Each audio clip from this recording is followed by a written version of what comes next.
ke rumah yang mana nih bang, ada apa lagi nih, hal-hal apa lagi nih di sekitar ini yang pernah yuk ini alamin Di rumah Iip, di rumah bang itu? di rumah Iip Dulu tuh masih sama. bengkel ya? Dulu masih bengkel buat servis, itu di rumah Iip juga sama. Ada cewek juga yang suka naik turun tangga. Itu cepet juga tuh dia tuh naik turun tangga masuk kamar mandi, naik turun tangga masuk kamar mandi. Itu emang gitu. Terus kalau lagi tidur dulu tuh sampai kamar mandi itu balik. Iya balik. Itu balik. Iya. Pas buat balik itu lagi tidur, itu kaki ditarik kalau. Waduh, Cruk. itu dia iseng tuh. Itu kaki ditarik asli, kaki ditarik, kaki ditarik. Dan kalau Bang Eja naik ke atas itu entah maksudnya nggak tahu kalau emang dia atau yang Bang Eja lihat dia perwujudannya seperti itu, entah yang Bang Eja lihatnya emang kayak gitu atau emang dia menutupi dengan bentuk yang seperti itu. Tapi Bang Eja lihat di atas rumahnya itu ada sosok ular Ular. dan gede. Waduh.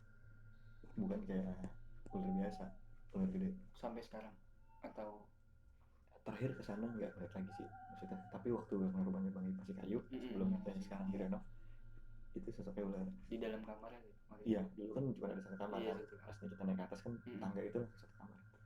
Makanya ketika siang itu dulu itu selalu nyaman sekali tidur di sana. Saudara tahu nggak, ternyata yang tidur di sana itu lagi ribet. Jadi pulas tidurnya, itu bangunnya masih siang. Sumpah bangunnya masih siang, udah nyampe di situ tidur nih udah pulas, mau siang sore malam itu pasti pulas. Itu bawaannya ya gimana sih, namanya dilibet maksudnya anget ya kan gitu kan. Tapi nggak yang jadi sesek atau enggak gitu maksudnya, lebih ke nyaman banget, cuman jadi malas dibikin nyaman. ngapa-ngapain. Iya. Cuman negatifnya ya jadi malas ngapa-ngapain, mager gitu, jadi mageran banget itu di situ. Itu kalau di tempatnya itu yang mengejerit kayak gitu maksudnya, bolak-balik kayak itu. Dan rumah awal dulu kan dulu pohon juga. Iya. Wah kalau di rumahnya saya pernah diisengin ini doang sih, diwujudin mama doang waktu itu. Saya lagi pulang sekolah SD ya kan pintu aja dulu yang kamar rumah kamar mama tuh triplek yang gloss gitu kan, maksudnya kelihatan bayangan. Balik dari pintu belakang, dari pintu depan, mah nggak ada siapa kan, rumah aja sepi mulu kan dari maksudnya pada kerja semua. Ada yang lagi nganuin jemuran tuh di kamar. Emang jemuran kan iya lagi mama tuh lagi nganuin jemuran. Gue panggil kagak nyaut, ayo balik gitu kan, ayo samperin tuh, udah kagak ada. Ada si jemurannya doang, jelas banget di pintunya tuh lagi. Wah langsung cabut aja sekencang-kencangnya itu. Itu sih. Tapi kalau di rumah sih ini doang sih ya, harap-harap doang sih paling sering tuh, karena ya mungkin di atas ini kan samping-sampingan sama teman ini banget kan di atas tuh. Paling sering kerap-kerapan tuh paling sering banget. Mau siang paling sering sih siang, karena suka ketiduran kan siang. Kerap gitu.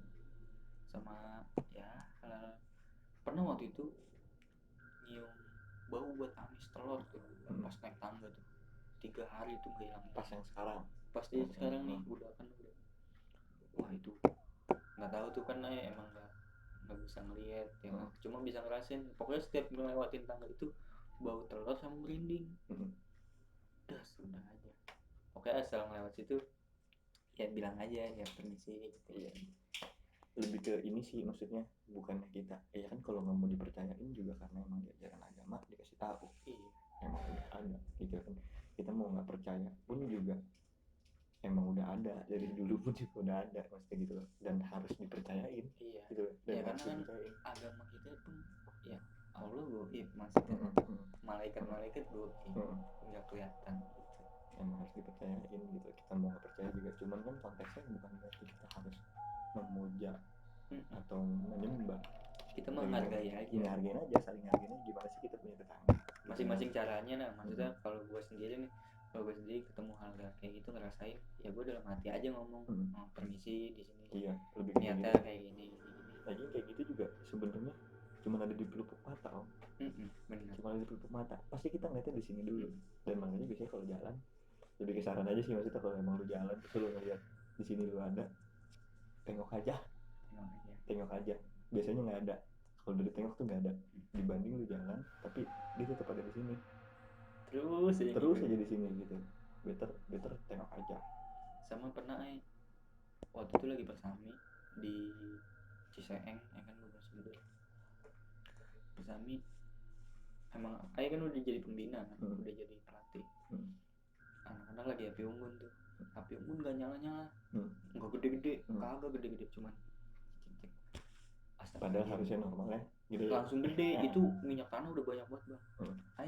Lupa izin. Dalam hati, assalamualaikum, maaf izin nyalain api ini bukan untuk memuji siapa, maksudnya ya hal-hal baik lah gitu. Cuma ini buat kegiatan pramuka, itu aja mohon dibukain. Bor, langsung gede bang. Ngomong teman sorry pak, aneh lupa izin. Dia bilang gitu, izin sama siapa? Ya enggak, izin aja, aneh lupa. Dia langsung mikir, oh iya bener, gue juga lupa. Dia mikir iya, maksudnya ya percaya yang kayak gitu ya. Cuman ya emang mereka juga ada ya, kita kan berdampingan kita berdampingan. Masalahnya sih cuma menghargain doang, toh bukan untuk muja dia gitu. Karena kan sebelumnya kita ada dia dan ya kalau mau dikasih lihat, kalau mungkin kalau Bang Reja bisa gambarin semua gitu kan, karena kan di dia juga, di kaumnya mereka itu juga ada energi tingginya, energi yang coro kasarnya, mohon maaf, energi kecil gitu, nggak bakal nongol gitu, nggak mungkin bisa iya, gitu kan, masih ada tingkatan. Iya, dan mereka itu ngandelin rasa takut. Mereka tuh ngandelin rasa takut kita, makin kita takut makin gede energi mereka, dan makin kita takut makin bisa dia nongolin gitu, karena terus dia nyerapin energi kita doang. Makanya sering banget kan banyak yang bilang kalau dia takut, kalau kita takut dia makin ini nih. Mereka nyerap terus, dan bahkan kalau kita makin takut mereka bisa nunjukin itu yang kecil-kecilnya gitu, yang biasa-biasanya, karena kita nggak ngeliat. Kalau buat tonjolin tuh sesak, kita nggak bisa napas gitu. Kalau yang kecil-kecil ini bisa nongolin diri tanpa harus ngambil energi, habis kita nggak bisa napas. Tapi bener nggak bang, kalau sebenarnya perwujudan itu cuma halusinasi kita doang? Maksudnya kita pernah dengan cerita kuntilanak atau cerita pocong gitu kan, jadi kita terbawa, wah akhirnya kita ngeliat kayak gitu. Bener nggak sih kayak gitu? Kalau buat orang ini sih, maksudnya itu bisa kalau di logikanya ya lebih ke sugesti gitu. Kalau di logikanya biasanya dokter atau orang-orang yang pintar biasanya ngomongnya itu logikanya aja, sugesti. Kalau lu ngeliat ini karena lu nonton film jadi ini perwujudannya gitu, jadi perwujudannya seperti itu. Sebenarnya ya itu mereka yang ngambil, ya saya tadi Bang Eji bilang, mereka itu, setahu Bang Reja, mereka itu tahu apa yang kita pikirin. Kenapa bisa nongol perwujudan itu? Karena dia tahu yang kita takutin apa. Gitu. Karena dia lebih tahu semua sebenarnya. Karena dia udah tahu gitu apa yang mau kita pikirin, apa yang kita takutin, dia tahu. Makin kita takut, makin dia nongol. Nah, seperti itu gitu. Iya, emang susahnya kadang-kadang kalau udah digertak, maksudnya dikagetin gitu kan sama dia, susahnya tuh susah gerak doang sebenarnya, awal gerakannya ya kan. Sebenarnya mau balikan lagi juga yang kayak mereka nggak bisa buat sentuh kita gitu, sulit sekali. Itu sangat sulit sekali mereka. Oke, sorry guys, tadi baterainya habis. Kalau tadi sampai mana tuh ya? Pokoknya pengalaman Bang Reja nih di hal-hal mistis sudah gokil sampai sedetail itu. Tapi yuk melajari banget nih sih bang. Kalau dibilang melajari banget sih enggak sih, lebih ke jalan aja lah. Sejalan aja, karena lebih sering juga, maksudnya sering lihat juga, makin lama makin ini juga sih, karena ada ketertarikan sendiri, maksudnya pengen kayaknya nggak kepake cuman ngeliat doang gimana sih gitu loh. Jadi sebenarnya cuma di dalam hati sih yang mikirin buat pengen bisa lebih, maksudnya biar guna juga, maksudnya gitu loh. Karena kan mau kayak gimana pun ini special gift sih, maksudnya gitu loh. Sangat special gift, maksudnya dibalik sebenarnya dalam hati nggak pengen gitu, karena capek karena capek, sumpah capek. Pasti you setiap hari ngeliat tuh. Pasti, dan capek gitu loh, capek banget gitu loh. Sedangkan ya tahu sendiri maksudnya, ayo orang malam maksudnya gitu loh, Iya, balik ke bener. malam lagiin ya kan, lagiin malah keseringan gitu loh. Jadi sangat capek sekali dari jalur dari sini mau pulang ke rumah juga kayak gitu. Terus pernah di rumah tuh, dari atas alun tuh ada miske yang segede lem gambreng, kalau itu kayak layangan koang. Lagi terbang deh. Jadi ngikut ke bawah, sampai ke bawah. Makanya naik motor nih, terus push di atas gitu. Kalingan tuh lampu tuh ya kan. Iya bang. Harus tuh lampu kalingan kan, cahaya lampu kan ada. Iya. Kalingan dong, karena dia gede. Kalingan. Nggak tahu ya kalau orang mungkin kelihatan kalingan apa enggak lampu. Cuman kalau di Bang dia kalingan. Itu lampu Bang dia nengok ke atas kan. Hey, itu kayak Ramai Pama atau Ramai Pama yang Gua nggak tahu ya. Gua juga pernah kali. Karena gua nggak ngeliat aja kali. cuman mungkin apa lewat gitu Iya. kan. Gitu kan kadang suka kita di jalan juga suka kayak gitu. Nah itu epic sih maksudnya. Jadi gede banget. Tuh. Tapi biasa tuh bukan merah. Kan ada tuh yang merah. Merah udah pernah juga. Bener tuh. Merah udah pernah juga. Itu karena case-nya waktu itu Vira apa Dipa dibawa sama neneknya. Dibawa sama neneknya naik ke atas. Itu posisi maghrib. Pas maghrib naik ke atas, dan Bang Eja emang nggak selalu ngomong sama Tinopi, maksudnya kalau maghrib ya anak-anak masuk ke dalam rumah tutup pintu. Ya kan, karena ada si sosok yang emang digambarin juga di Al-Quran, yang dia keluar dari jam 4 sore. Iya. Dan ngerayap jalannya, dan itu udah sering banget ada di rumah. Maksudnya dia ngerayap kayak begitu mau masuk ke dalam rumah, udah sering banget. Umu namanya itu, kalau di Al-Quran ada namanya Umu Sabian. Itu mukanya jelek, maaf nih, mukanya jelek, rambutnya acak-acakan. Itu yang suka bikin bocah sawan sampai jam 3 biasanya, sampai mau subuh biasanya. Itu ntar anteng lagi tuh anak-anak. Itu dibawa maghrib naik ke atas, dan itu ternyata di atas di depan rumahnya Wulan, Wulan counter HP itu, di depan rumah dia ada pohon mangga.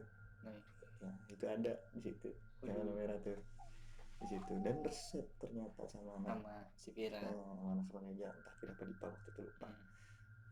Itu ceritanya Bang Eja di luar posisinya, terus ada kejadian itu sawan, nangis, ya nangis sakit. Dan kebetulan di dekat rumah tuh ada Mbak Sugi namanya. Itu orang bisa ngelihat, dan itu di ini nama dia di ya, obatin lah sama dia, kita diobatin. Ya, posisinya Bang Eja malam lagi kerja kalau nggak salah itu, terus balik kerja sampai di rumah balik nih, dulu tuh manjat.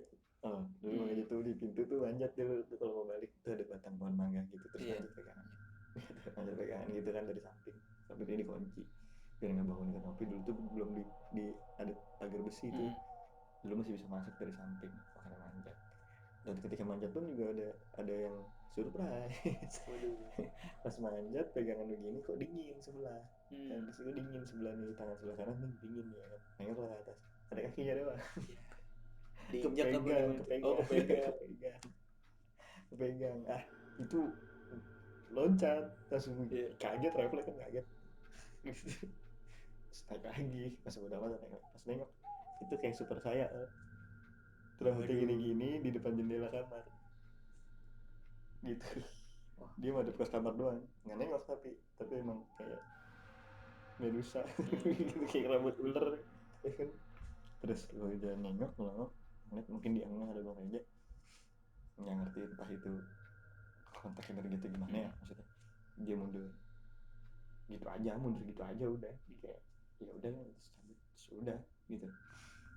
Terus itu Bang Eja ngomel lah, maksudnya kan udah dibilangin, maksudnya kalau manggil tuh jangan suka dibawa keluar gini karena emang ya di masa itulah lagi iseng-isengnya, maksudnya lagi iseng-isengnya tuh mereka tuh baru pernah keluar maksudnya di jam habis dari habis asar ke mau maghrib itu paling banyak sih, maksudnya kalau buat yang ngomong negatif ya.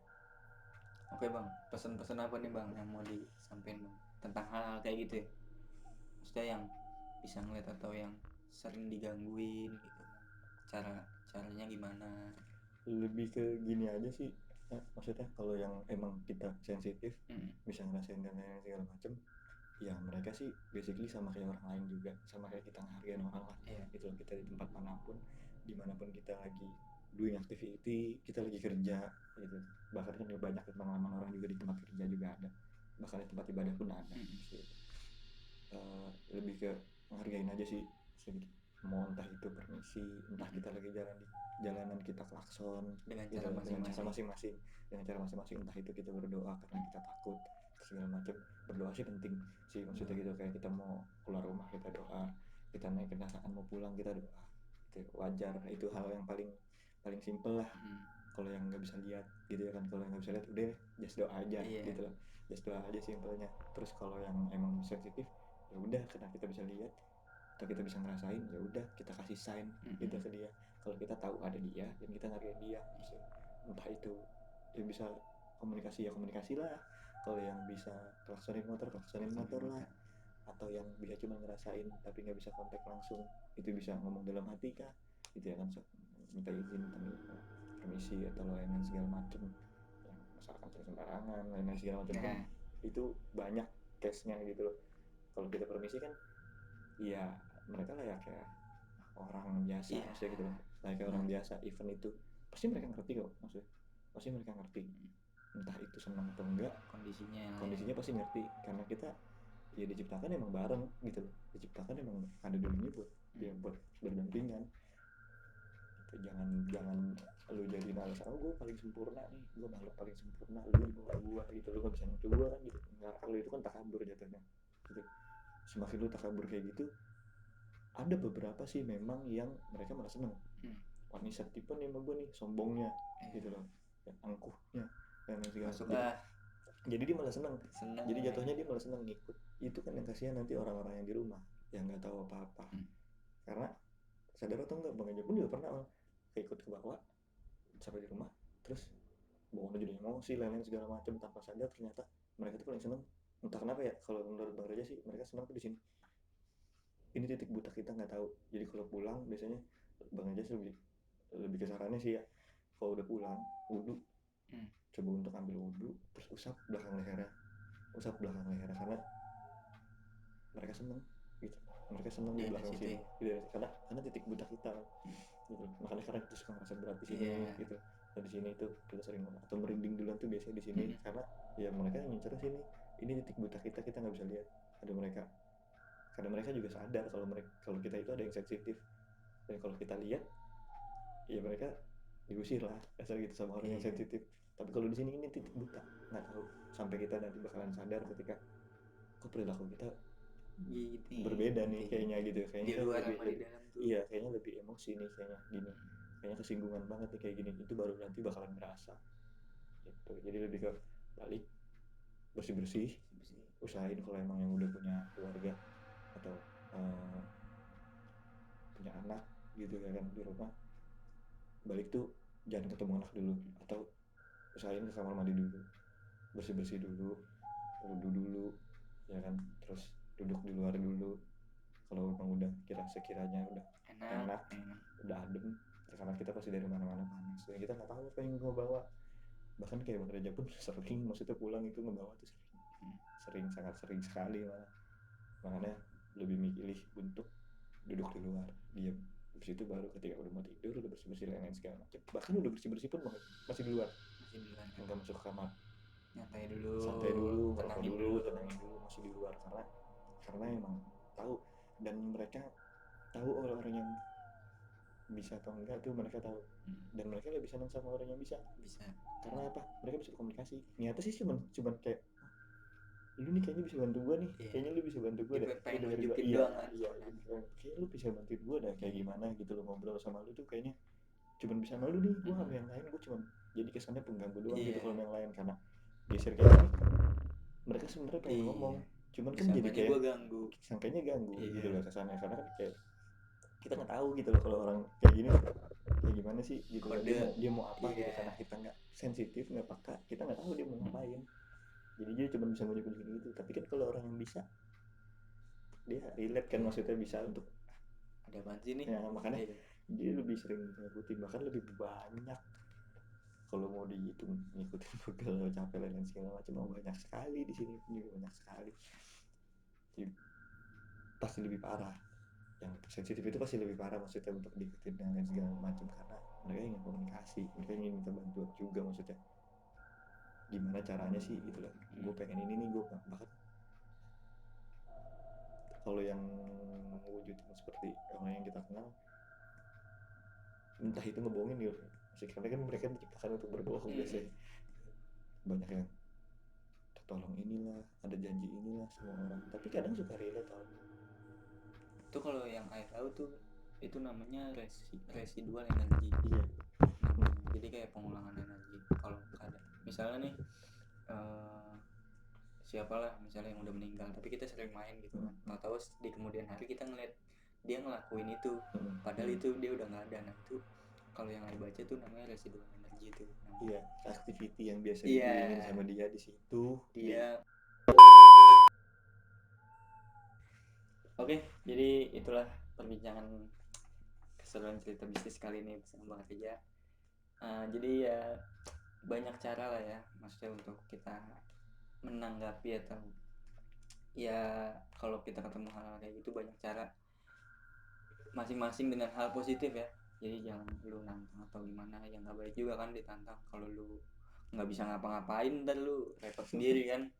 Kecuali lu nantang lu bisa gitu. Kalau lu nantang lu nggak bisa ya jangan macem-macem sama yang hal udah kayak bisa gitu. aja nggak berani nantang. Iya, soalnya kan ya lu berhubungan sama hal yang nggak kelihatan. Sama hal yang kelihatan aja kadang-kadang kan lu takut, apalagi sama hal yang nggak kelihatan gitu. Entah itu apalah ya, pokoknya segala sesuatunya bisa ya kita berdampingan dengan baik, jangan saling mengganggu. Kalaupun mengganggu, ingat kita lebih tinggi gitu daripada dia itu, tapi dengan cara yang baik itu, dengan jangan macam-macam lah, Bukan sesumbar. jangan sumbar. Oke, Bang Reja, terima kasih banyak untuk Sam-sam. kritis kali ini. Seru banget teman-teman, ambil baiknya buang buruknya ya. Terima kasih, sampai bertemu di kritis selanjutnya. Assalamualaikum warahmatullahi wabarakatuh.